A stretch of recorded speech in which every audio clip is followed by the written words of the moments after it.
Okay, there's so much going on in the world of football right now. Ole Gunnar Solskjaer, being sacked by Manchester United. Rumors that Ralph Rangnick, the guy who they call the father of Gengen pressing, is going to be appointed by Manchester United very soon.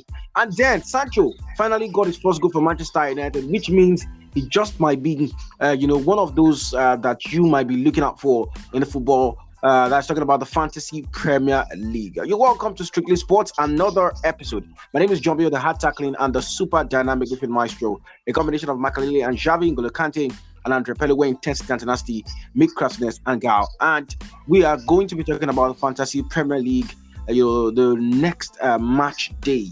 And Akachukwu is here, the expert for the show. You're welcome, Akachukwu. Yeah, thank you, John. I've told you, stop calling me an expert. Secondly, Omo, I love you. Omo, you are an expert. Forget all these things. I always look forward to your intro. I think that's my best part of this podcast, bro. Like, the intro is mad. Anyways, we are trying. Keep moving. Bro, you are yourself. You're good. So, a lot has been going on. Champions League midweek now, and a few clubs qualified. But so Champions League always affects FPL. That's why I always used to wonder why people make transfers like just after the end of the game week.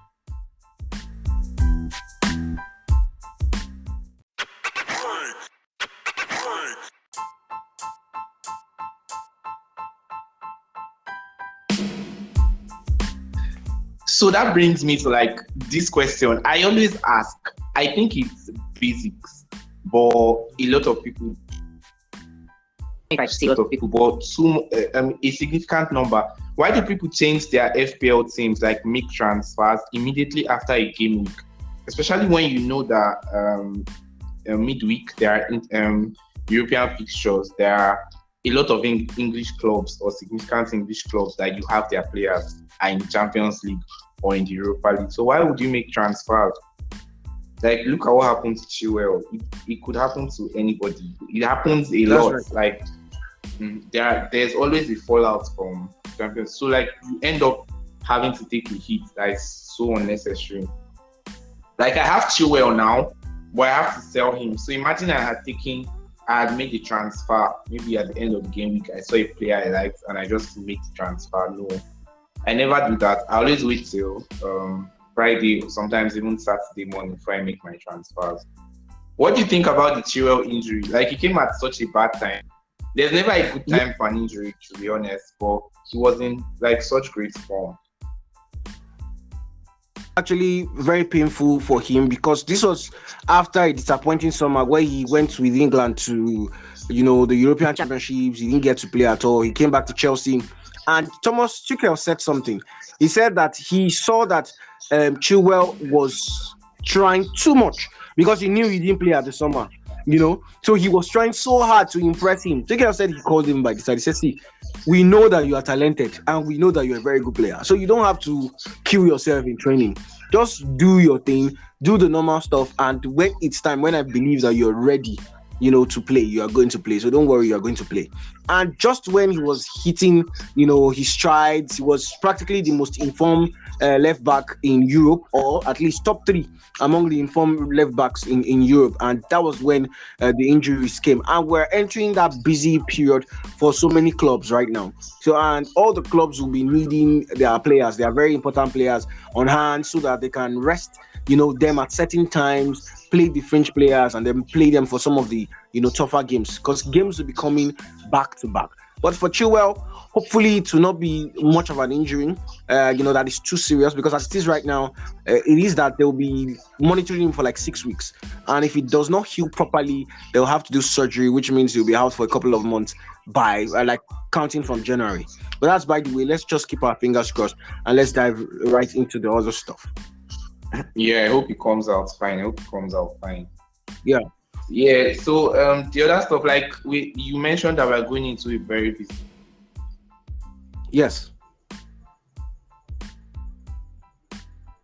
15 players that starts for their teams.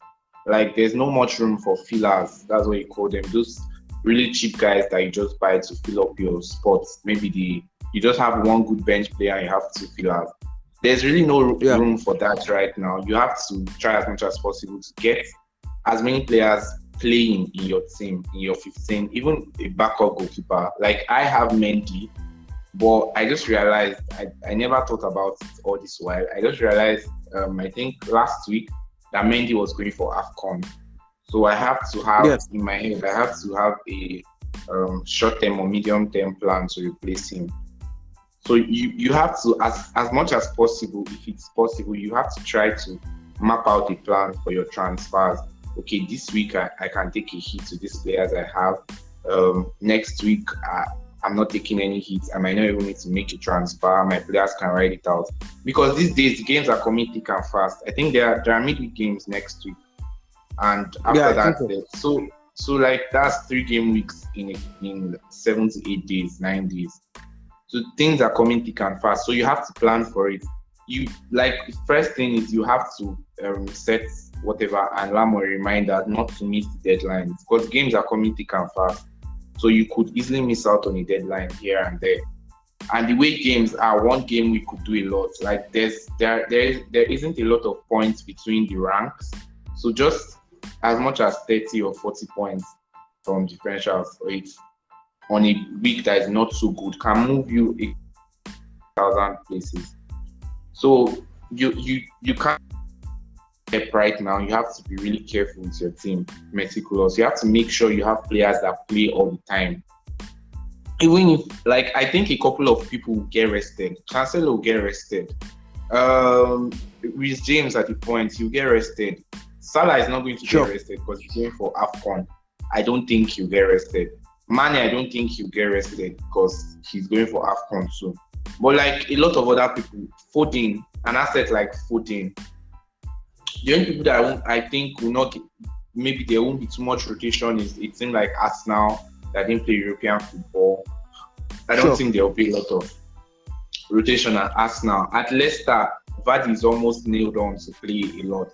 But like you really have to be careful because games are coming thick and fast really right now. So your team has to be on par. Like you have to be on the top of your game this period because one little mistake you're dropping down. Yeah. But when you look at it now, you know it's a tricky one with the way some of these players are. Some of these players are not on form, while others are picking up form. I know there's like the curse of the FPL. When a player has not been performing for so many weeks and you finally lose patience, you know, you run out of patience, your threshold for patience, you know, is very thin, and you decide, okay, let me put this player out, and just after putting the player out, the player scores. That's what I talk about. There's this group I joined in their mini league this season, and it's kind of been interesting. So we're having a conversation today, and I was telling someone, I'm not really a form person. He said I was a form manager. I'm not really a form manager. I'm kind of a long term who is going to give me more points. So I could say over the course of the season, let me just use a sample space. Mendy, Edward Mendy in Chelsea, in between Chelsea's goalposts. Mendy is going to give you, okay, barring AFCON, because AFCON is going to make him miss some games. But normally, Mendy is going to give you the most points. In fact, I think, even with the fact that he's going to AFCON, he's still going to have the most points as a goalkeeper this season. Because Chelsea are going to keep way too many clean sheets. They are too solid. Their defense is too good. So they are going to keep the most clean sheets by a mile. It's going to be very, very, like, the gap will be a lot. So Mendy is the best goalkeeper to me, as long as he's expensive and you can get value elsewhere. I don't know if you can get better value elsewhere.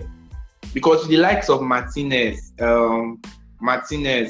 Sanchez, David Raya, all these guys, Ramsdale, they would have patches, periods where they are really good and they would fetch points.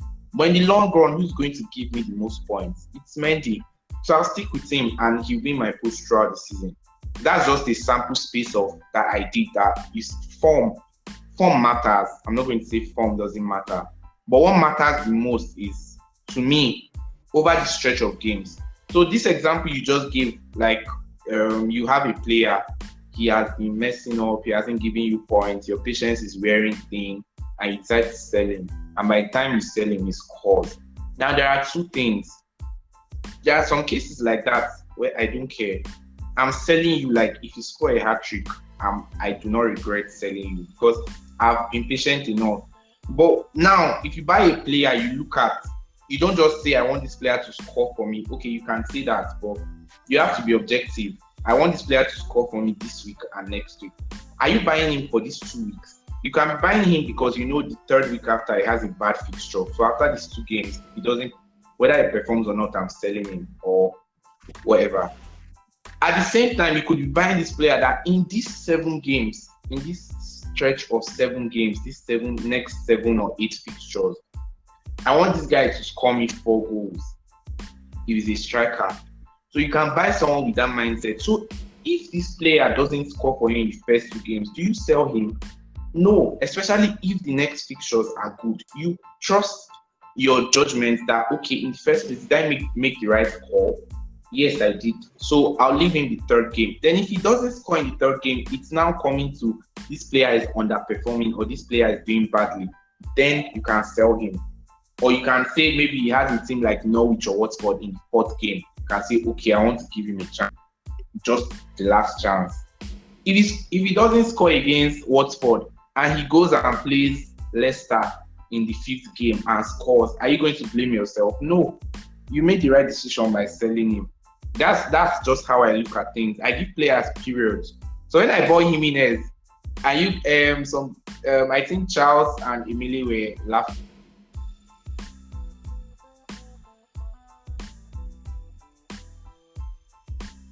Like the next week, and over that stretch of 4-5 games, Jimenez is among the top 3 strikers with the most points. Like over that stretch of games, now it has been a really, really good differential pick because he gave me a lot of points. Do you get? But Emile sold him after 1 game week, and he scored the next game week. Do you understand? So me personally, and I think it's the better strategy. You don't buy players for 1 week and okay, if he performs or not, that's gambling. You're gambling on it. But here you're working the stats. You buy a player based on the stats you see. Okay, I've seen the stats. I think he's good enough to do this. If he doesn't do it, you give him small time. If he doesn't, then you kick him out. That's my wish. Yeah. All right. I think that's actually a smart one to do.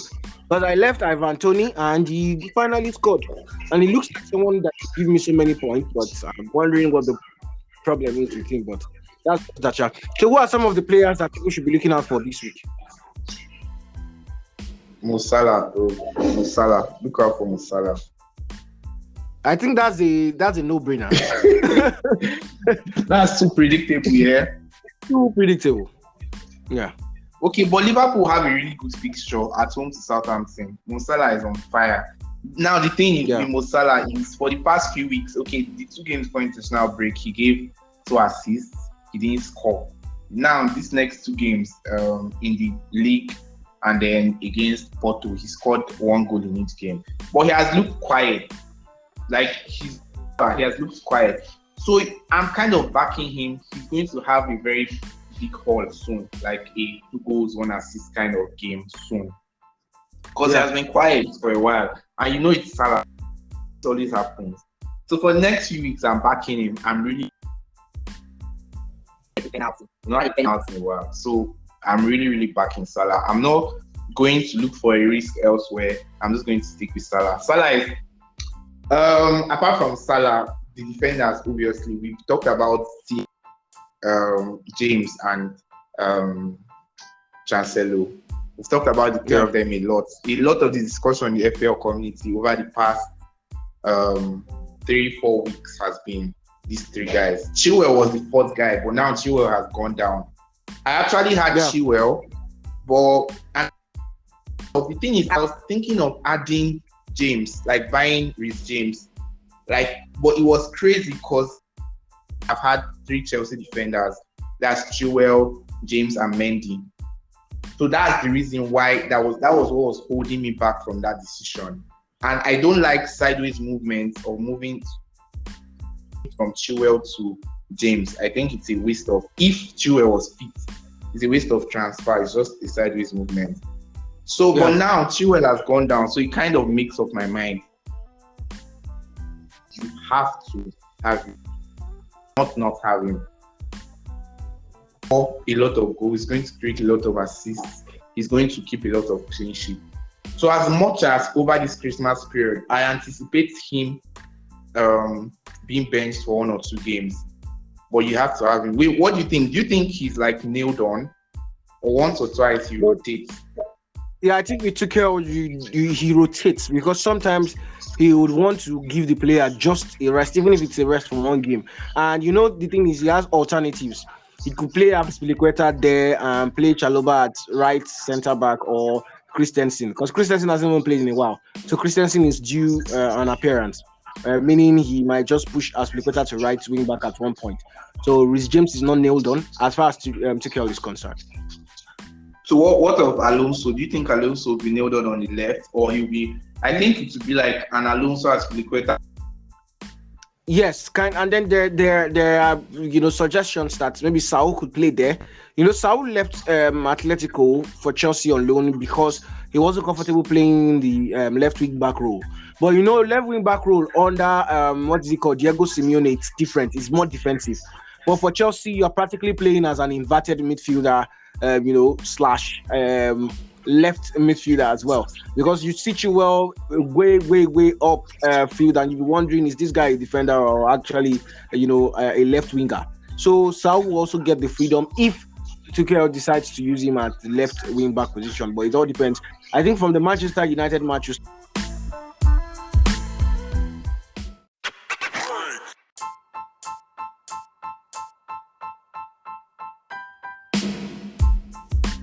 so I have Ronaldo.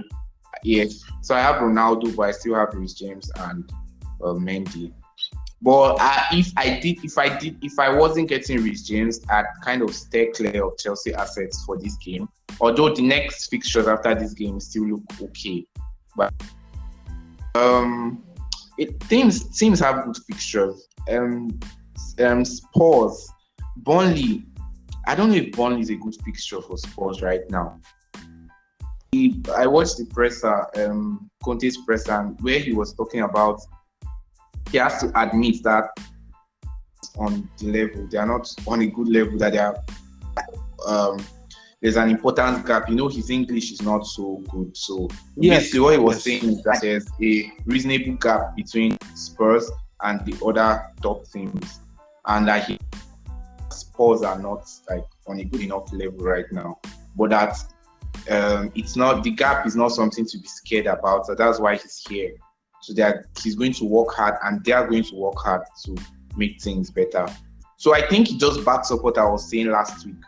That it's Conte, he's a great coach, but it's not like a 5-second thing or a 2-week thing. Like Reguilon said, the past few weeks since Conte came have been the worst of his life. He has worked hard the most, training is the most intense, like things are crazy, but the results are showing for him on. Yeah. At the same time, we have to give them time. That's why I said I'd stay clear of Spurs assets for now. I'm thinking of getting Reguilon, but at the same time, Burnley is not like a small team or a win. Yeah, it's not an easy game. So I think I'm just going to stay clear of Spurs assets for now. Yeah, I think that's what I'm going to do. All right, that should be an interesting one. Jota is still a really good buy. Jota, Foden, you shouldn't put off Foden. If Foden is fit, he's a good buy. I don't know. I think he's going to be fit for this game, but I'm not certain. And if he's going to start, I don't really know. But Foden is still a good asset. Gallagher is a good asset. Benteke, and his stats are really good right now. Form right now. What did you say? I said he's on form right now. Benteke is on form right now.